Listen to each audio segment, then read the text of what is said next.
Ano pa nga ba? Di gagawin mo kahit hindi mo alam. Di ba?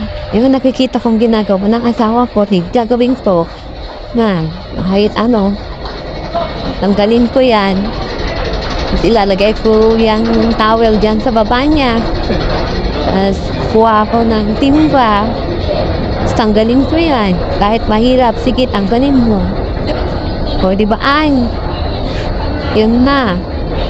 Siyempre, kung hindi ka naman marunong at kinakaya mo na lang para may trabaho, gagawin mo.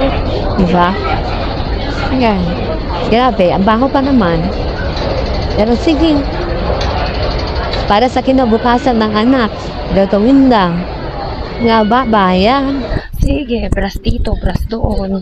Ganoon talaga. Ay, life is life. Yan, tingnan mo. Oh, natatanggal din naman. Tanggal, sige. Ay, nako. Hindi na lang ngipin ang prinabrasan ngayon. Prinabrasan na rin mga yan. Tapos yan, sa taas niya, brasan mo na rin. Diba? Brush mo na rin. Tapos i-wash mo na rin yung kamay mo. Okay na. Tuloy-tuloy na. Wala na yung barado niyan. Pwede na ulit. Pwede na ulit maglagay ng bagay dyan. Tapos babara lang. Napakadali lang naman pala. Yun nga lang yung mahirap yung ayan, diba? Pinapakita ko na wala na yung barado doon. Ang i-wash mo na rin yung cover na yon. Tapos ibalik mo din para na tuloy-tuloy. Yun nga lang ang hindi mahirap gawin. Napakadali lang naman yon. Pag may mga barado kayong sink, i-open mo lang yan. Hinay-hinay ka lang baka maputol. Ibalik mo, okay na.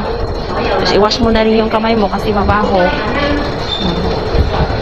Ewan ko ba kung bakit nangangamoy, yung bulok lang naman na mga pinagbrushan, tapos yung hair, ganyan.